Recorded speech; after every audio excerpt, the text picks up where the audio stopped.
वैसे तो speaker madam ने written statement table of the house रख दिया है, लेकिन मैं थोड़े उसके मुख्य प्रमुख बिंदु सभागृह के ध्यान के लिए आकर्षित करता हूँ। ये जो पूरी अगस्ता वेस्टलैंड का मामला है वो प्रायः दो पार्ट में बांटा जा सकता है।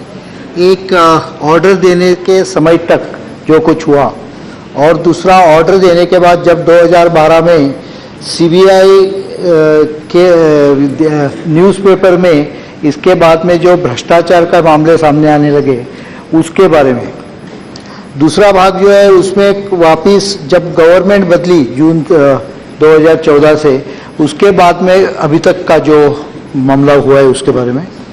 पहले इसमें मैं बोलना चाहता हूँ कि 1999 में जब अटल जी की सरकार थी उस समय ये वीआईपी प्रोक्योरमेंट का प्रोसीजर चालू हुआ था।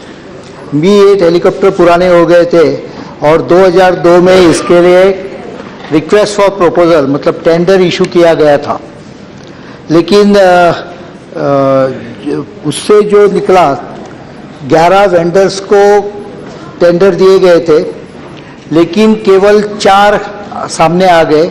उसमें से तीनों ने जो कोट दिया था उसका विश्लेषण किया गया, केवल 2 फाइनल स्टेज तक आ गए। और जब FET उसका फील्ड इवैल्यूएशन ट्रायल हो गई तो केवल EC-225 हेलीकॉप्टर पास हो गए इसमें से, और सिंगल वेंडर होने के कारण उस समय के सरकार ने इसको रद्द कर दिया। 2003 दिसंबर में उस समय के प्राइम मिनिस्टर PMO ने डिफेंस मिनिस्ट्री को, एयरफोर्स को लिखा कि इसमें आपने जो SQR मतलब जो रिक्वायरमेंट्स लिखे हैं वो काफ़ी टाइट है। इसके लिए आप रिक्वायरमेंट्स में 6000 की जो मीटर की सीलिंग लगाई है उसको कम करके 4500 मीटर तक कर दीजिए, तो ब्रॉड बेस्ड हो जाएगा, वेंडर ज़्यादा आ जाएंगे। उन्होंने उसके साथ ये भी सूचित किया था, और ये मैं यहाँ बिंदु ध्यान में लाना चाहता हूँ कि उसके साथ 6000 मीटर तक की सीलिंग विल बी प्रिफरेंशियल लेकिन डिजायरेबल कैरेक्टर, लेकिन कंपलसरी कैरेक्टर में मत लाओ। और उसके साथ और एक सजेशन दिया था, कैबिन हाइट अगर हो सके तो डिजायरेबल कैरेक्टर में 1.8 मीटर तक बना दे। कई जगह एक इसमें थोड़ा कंफ्यूजन करने की कोशिश है कि 1.8 मीटर और ये 4,500 से जो कम कर दिया, इसके लिए सब आगे का हो गया।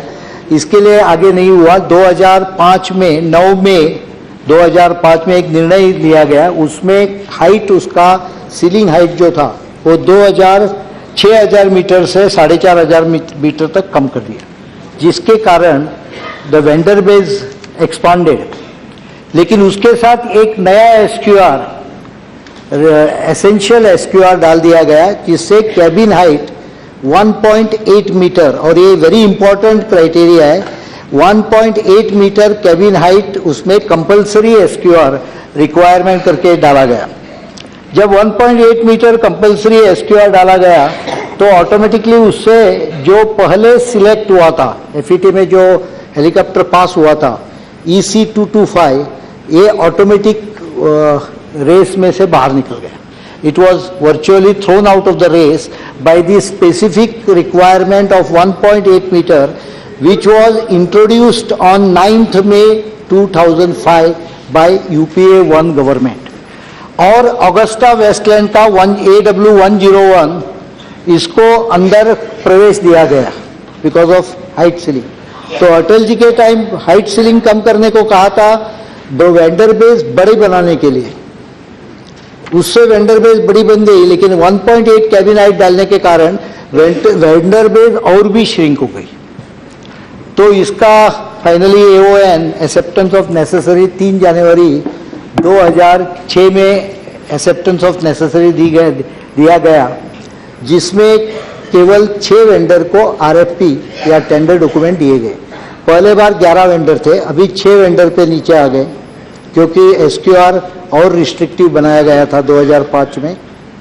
और वो AON जब दिए थे उस समय इस हेलीकॉप्टर परचेस की कीमत 793 करोड़ बताई गई थी। एक चीज़ इसमें ध्यान में मैं लाना चाहता हूँ पूरे सदन के कि ये 793 करोड़ कैसी बना कैलकुलेशन की थी। इसमें 3 हेलीकॉप्टर्स प्रायः लिए गए थे जिसका प्राइस लिया गया था। एक मी-17 ब्लॉक 5 रशियन हेलीकॉप्टर जिसकी कीमत करीबन 35 करोड़ एस्टिमेट की गई थी। दूसरा S-92 सिरकोस्की का जिसकी कीमत करीबन 60 करोड़ दी थी। और तीसरा AW101 अगस्टा वेस्टलैंड का जिसकी कीमत 100 करोड़ रुपये दिखाई थी। उस समय के एक्सचेंज रेट के हिसाब से करीबन 15 मिलियन यूरो हो जाती। और इसका मिड वैल्यू निकाल के AON में कीमत दिखाई थी पूरे परचेस की 793 करोड़। AON में जो SOC मतलब स्टेटमेंट ऑफ केस दिया था उसमें अगस्टा वेस्टलैंड का प्राइस 100 करोड़ दिखाया गया है जिसका मतलब 15 मिलियन यूरोस। एक पूरा बाद में ये चलते रहा सिलसिला। कई कंसेशन दिए गए और वो सब कंसेशन अगस्टा वेस्टलैंड को दिए गए, थोड़े S-92 को भी दिए गए। उसमें से पहला फैक्ट ट्रायल मतलब फील्ड इवैल्यूएशन ट्रायल जो टेंडर डॉक्यूमेंट में या RFP में लिखा था कि ये ट्रायल आपको भारत में करना है। और उसका कारण है इस देश का जो वेदर कंडीशन है, एक्सट्रीम टेम्परेचर्स है, सभी टेम्परेचर में जहाँ ये यूज़ होने वाला है वहाँ सभी जगह इसका ट्रायल लेना है। वो जब RFP में लिखा था भारत में होना है, उस समय दोनों वेंडर ने कहा कि ये हम हमारे देश में करेंगे। उसको उस समय के रक्षा मंत्री ने काफ़ी रेजिस्टेंस किया था और उन्होंने तो लिखा था कि ये बराबर नहीं है, लेकिन बाद में क्यों जाने उनको कन्विंस किया गया। पेपर पे फाइल पे सब लोगों ने लिखा ये करना जरूरी है। उन्होंने बाद में ये UK में करने के लिए सम्मति दे दी। इस प्रकार से FET देश के बाहर टेंडर डॉक्यूमेंट में लिखे हुए क्लॉज के खिलाफ देश के बाहर हुए। कई लोग कहते हैं कि RFP में अभी भी 16 में जो आया है उसमें बाहर करने से बंधन नहीं है, there is no ban. I agree with it, but इसमें टेंडर डॉक्यूमेंट में लिखा था कि इस देश में करना। एक और अजीब चीज हो गई थी कि टेंडर डॉक्यूमेंट जो 6 वेंडर को दिए गए थे वो अगस्टा वेस्टलैंड इटाली को दिया गया था टेंडर डॉक्यूमेंट, लेकिन जो टेंडर भरा वो Agusta Westland international limited AWIL UK इस कंपनी ने भरा। इसके कई लीगल इम्प्लीकेशन है, उसके बाद में भी इसको लीगल इम्प्लीकेशन सामने आए हैं, जिसमें एक में तो ये कंपनी ने अपने जवाब में कहा है कि हमारा और उनका क्या, वो अगर करप्शन में है तो हमको क्यों उसमें खींच रहे हैं। उन्होंने जवाब में हम लोगों को देश बाद में जब जवाब दे रहे थे उस समय ये कोट किया है और they are going to use this in a legal battle whenever it takes place. लेकिन कभी इसके पहले और उसके बाद में भी मैंने कभी नहीं देखा कि टेंडर डॉक्यूमेंट एक कंपनी को दे जाए और टेंडर कोट करने वाली कंपनी अलग हो जाए। ये एक स्पष्ट चीज से सामने आया है और मैं बोलना चाहता हूँ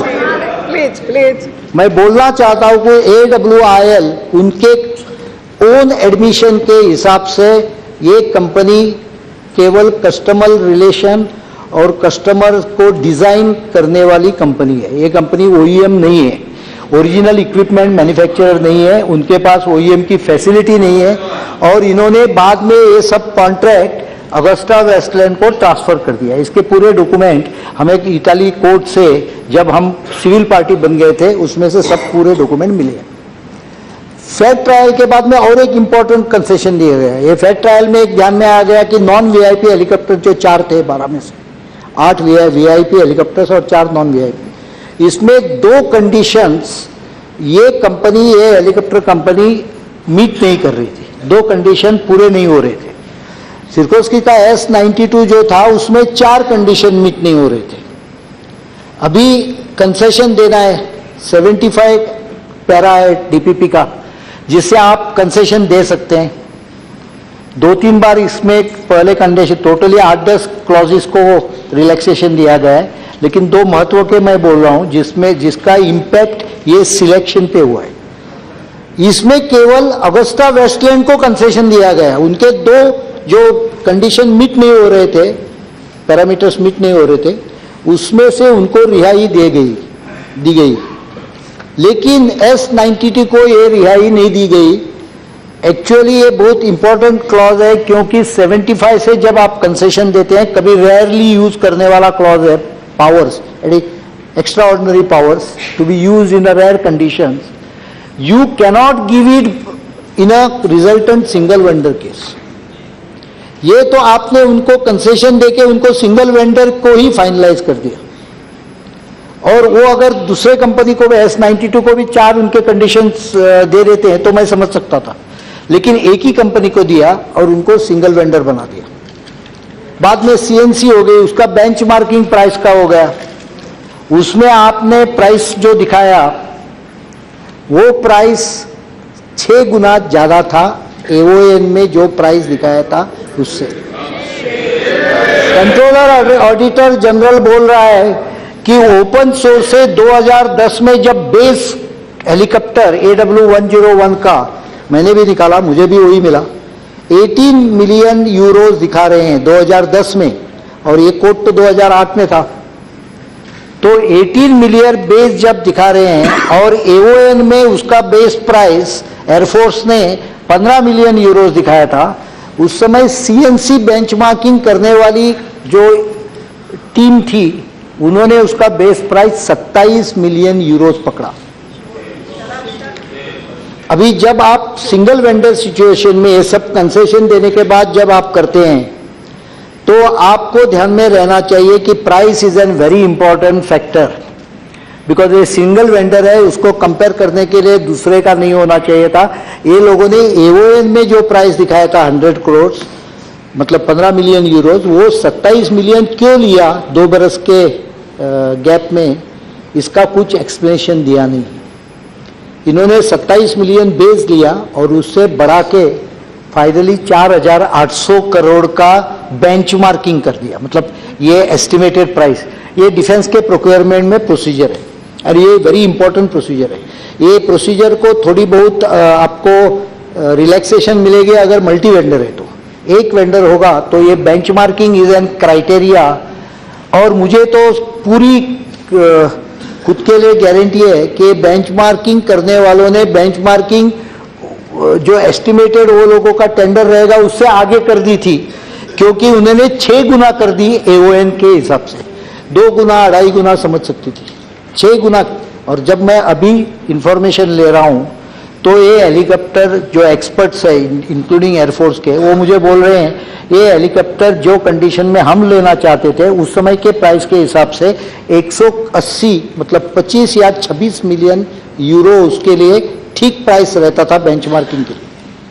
लेकिन बेंचमार्किंग इतनी हाई क्यों कर दी, उसका कारण सीधा है, जब टेंडर खोले, जब एनवलप खोला उस समय प्राइस 592 मिलियन यूरो निकला। तो अभी अप्रूव करने में इजी हो गया, बेंचमार्किंग उससे ज़्यादा है तो ये कम प्राइस है। फाइनली सब करते करते 556.26 मिलियन यूरो पे प्राइस तय हो गया और ऑर्डर दे दी गई। ये उसका पहला चैप्टर है। दूसरा चैप्टर शुरू हो गया, उसमें कंडीशन पेमेंट का था कि आप 15% एडवांस पेमेंट जो फरवरी 2010 में 8 फरवरी को साइन हुआ था, तो फरवरी 2010 में 15% एडवांस वाज डिलीवर्ड। मार्च 2011 में 30% एज पर पेमेंट टर्म दिया गया था। दोनों का मिलके पहले का पेमेंट था 84.44 करोड़ और दूसरे का 166 पॉइंट, और दोनों का total 250.32 million euros payment company को चला गया। That is tentatively estimated at 45% of the ordered value company को चला गया। लेकिन 2012 के फरवरी में जो दूसरा चैप्टर है वो बहुत महत्व का है। पहले चैप्टर में किस प्रकार से ये कंपनी को फेवर करने के लिए अलग अलग क्लॉजेस कैसे चेंज कर दिए हैं, इसका ब्यौरा मैंने अपने रिटर्न इसमें दिया है, लेकिन मैं क्लियरली अभी बता रहा हूं इसलिए कि लोगों के ध्यान में आए कि हर एक जगह जब ये कंपनी का एक कॉन्ट्रैक्ट उनको नहीं मिल रहा था उस समय क्लॉजेस रिलैक्स की। दूसरा ब्यौरा शुरू हो गया फरवरी 2012 में। पहले न्यूज़पेपर में जब आ गया कि इसमें भ्रष्टाचार हुआ है, 2011 नवंबर में इटली में इसके ऊपर केस रजिस्टर हुई थी, लेकिन शुरू में किसी के ध्यान में नहीं आया। 2012 के फरवरी में मामले सामने आ गए। तब सरकार फरवरी 2012 तब सरकार ने एम्बेसी को थ्रू MEA लिखा। अभी आपने कॉन्ट्रैक्ट कंपनी के साथ किया है, लेकिन डिफेंस मिनिस्ट्री में ने कंपनी को कुछ लिखा नहीं। कंपनी को लिखने के without that they asked embassy to find out. जब हम लोग बोलते हैं कभी कभी जोक में, जब आपको कुछ करना नहीं होता है उस समय आप कमेटी बना देते। तो जब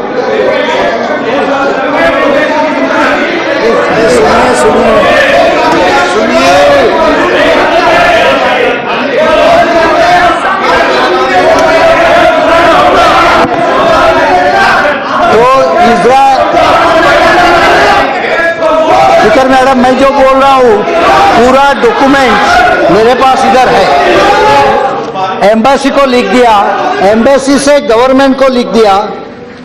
गवर्नमेंट ने कहा ये इन्वेस्टिगेशन है, आप इन्वेस्टिगेशन के पास जाइए। इन्वेस्टिगेशन वालों के पास गया, उन्होंने कहा प्रिलिमिनरी चालू है, सीक्रेसी है, इन्वेस्टिगेशन क्या चल रहा है हम आपको दे नहीं सकते थे।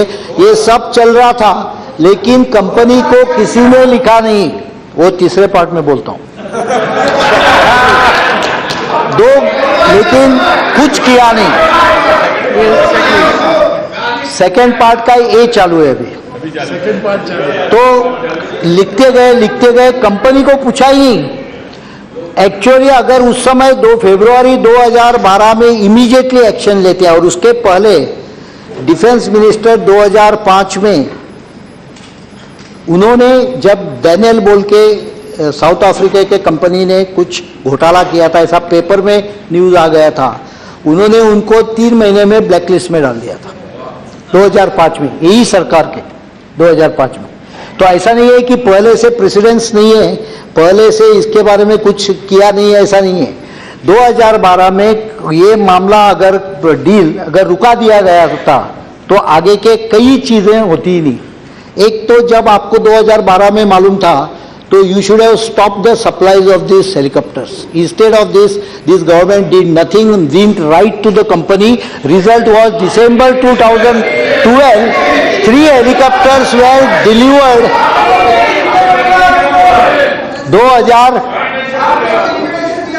2012 के दिसंबर में 3 helicopter were delivered and accepted by us.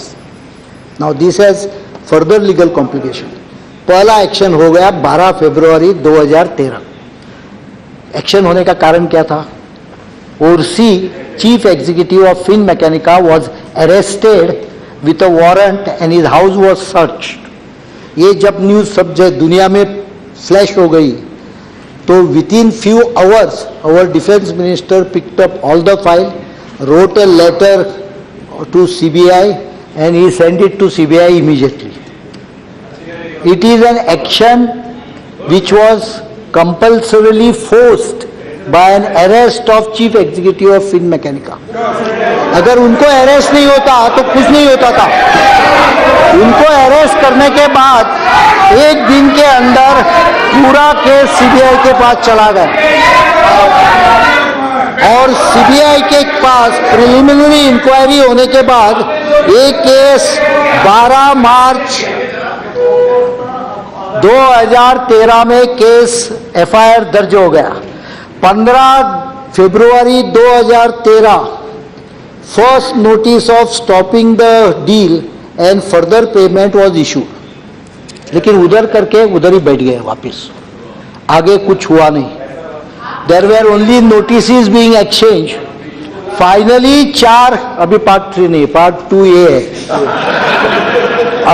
अभी दिसंबर 4, 2013 the AWIL, that is Augusta Westland India International Limited, issued a notice to Ministry of Defence that they intend to appoint Justice Sri Krishna as their arbitrator, and they asked us to appoint our arbitrator within 30 days. Matter was sent to learned AG. उन्होंने advice कर दिया कि 30 जो arbitration clause आता नहीं इसमें, तो भी उन्होंने जब डिमांड किया है it will be in the interest that हम लोग भी आर्बिट्रेटर अपॉइंट करो, और as per the clause it has to be done in 30 days, 30 दिन में, मतलब 3 जनवरी 2014 के पहले आर्बिट्रेटर आपको अपॉइंट करना होगा, और वो आर्बिट्रेटर अपॉइंट करने के साथ या उसके पहले प्रिफरेबली कॉन्ट्रैक्ट टर्मिनेट करना होगा.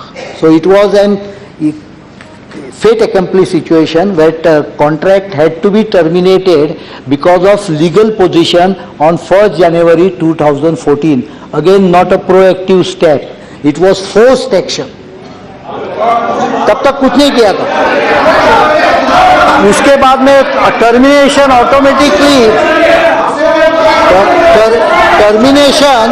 ऑटोमेटिकली रिजल्टेड इनटू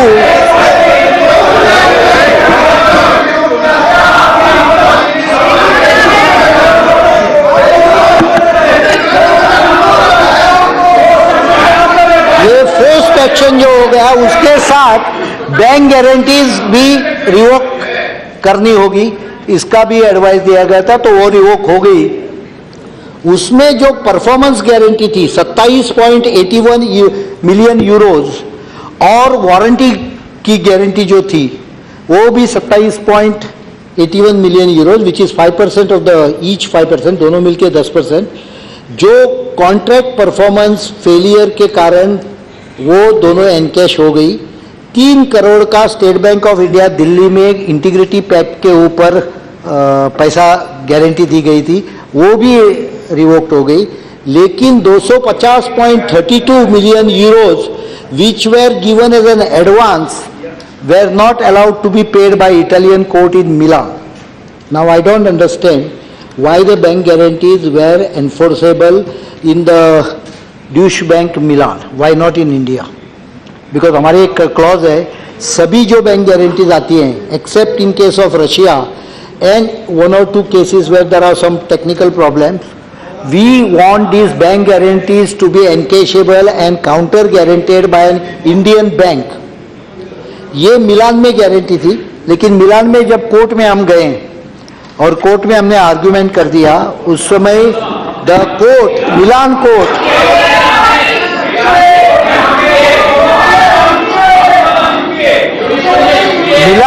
में जब आर्गुमेंट कर दिया तो कोर्ट ने कहा ये गारंटी, दोनों गारंटी मिलके आपको 199.62 मिलियन यूरोज आपको मिल सकते हैं. इसके ऊपर का amount 50.7 million euros proportionate to the 3 helicopters accepted by you will not be paid. So ये गलत है कि एडवांस हमने पूरा रिकवर कर दिया, उसमें से 50.7 मिलियन यूरोज अभी भी बैंक गारंटी के वहां अटके हुए हैं, जो कोर्ट ने अलाउ नहीं किया. जो total amount 255 million plus something million euros आया है, उसमें 10% परफॉर्मेंस फेलियर का है, वो यहाँ एडवांस के अगेंस्ट काउंट नहीं कर सकते. स्पीकर मैडम, ये होने के बाद भी आगे पीछे फाइल चलती रही. फाइनली 12 मई को 2A एंड हो जाता है, जब एक दिन में 12 पेज का नोट लगा के defence minister finally approved to keep on hold which he could have done in February 2012. सभी प्रॉब्लम आते नहीं थे. किस डेट को किया? 12 मई 2014, last day of the polling. 8 pages note officer का है, उसके बाद में सबके पास 12 तारीख को पास होके वापिस 12 तारीख चला गया. मुझे लगता है तब तक एग्जिट पोल भी आए होंगे. 2A खत्म हो गया. लेकिन 2A में और एक इंपॉर्टेंट चीज है, सीबीआई के पास जब 12 तारीख सीबीआई ने जब 12 मार्च 2013 में केस दर्ज की थी, उसकी कॉपी मांगने के बावजूद दिसंबर तक एनफोर्समेंट डायरेक्टर को भेजी गई नहीं थी, और जब दिसंबर में भेजी गई उस समय एनफोर्समेंट डायरेक्टर ने वो कहाँ डाल दी मुझे मालूम नहीं। Don't take it in a wrong way. अपने एनवलप में, अपने ड्रॉअर में किधर डाल के लॉक की गई होगी। और जब तक एनडीए की सरकार न आ जाए और जेटली जी जब तक डिफेंस मिनिस्टर और फाइनेंस मिनिस्टर न बने, 3 जुलाई 2014 को finally enforcement director register a case under money laundering act, और एनफोर्समेंट डायरेक्टर ने उसके बाद में कंटिन्यूअस एक्शन लिए हैं। 11 करोड़ अटैच भी किए हैं। केस कोर्ट में मनी लॉन्ड्रिंग की डाली गई है। आईडीएस के गौतम खैतान और कई लोगों को उसमें उनके खिलाफ ऑफेंस है। प्रॉपर्टीज जो मिशेल क्रिश्चियन है उसकी प्रॉपर्टीज देश में अटैच की गई है, करीबन 11 करोड़ रुपए की प्रॉपर्टी अटैच की गई है। उनके खिलाफ रेड कॉर्नर नोटिस इशू की गई है। उनके खिलाफ इंटरपोल को लेटर रोगेटरी गए। अभी तक जो सीबीआई के पास डॉक्यूमेंट है वो डॉक्यूमेंट करीबन एक इटालियन कोर्ट से जो डॉक्यूमेंट आए 1,21,000 और कुछ पेजेस, मतलब 22,000 से कम इतने पेपर्स आए हैं। उसमें से केवल 42,000 and odd figure is English document. उसमें वो इंग्लिश के साथ 57 पेजेस ऑफ हिंदी डॉक्यूमेंट भी है, मतलब यहाँ से किसी ने चुरा के दिए होंगे। अभी बाकी के डॉक्यूमेंट ट्रांसलेट करना ये इजी नहीं। I also face the same problem. They are lucky, I am not. I could not get a proper translator from Italian to English. So even today, authenticated translation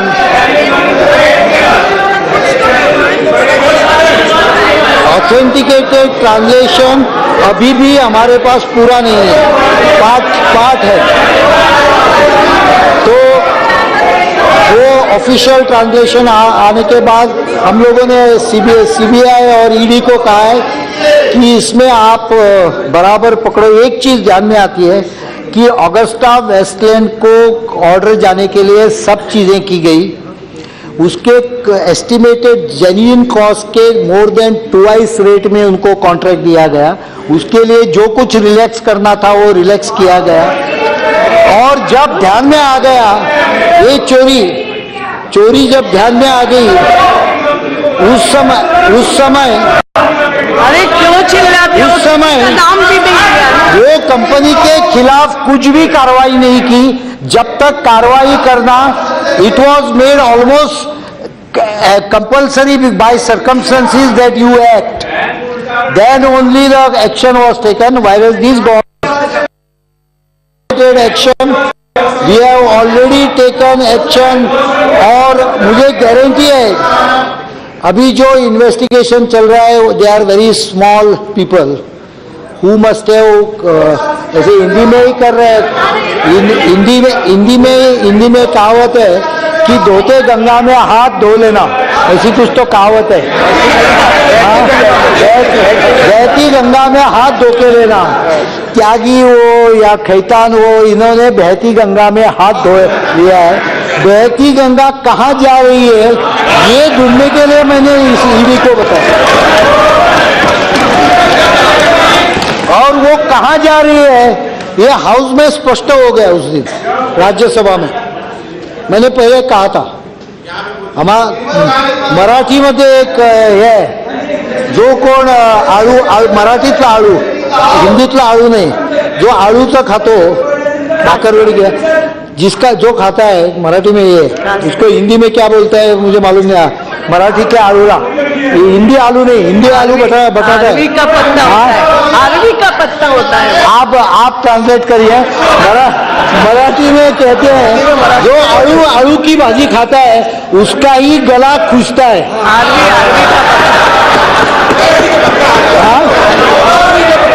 अरबी का पत्ता।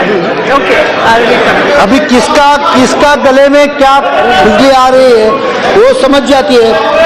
नहीं तो मैंने किसी के ऊपर एलिगेशन नहीं किया है, मैंने किसी का नाम नहीं लिया है, और जो हर एक डेट के साथ फिगर के साथ मैं जो बोला हूँ वो सब आपके जो रिकॉर्ड रखे हैं उसमें लिखा हुआ है।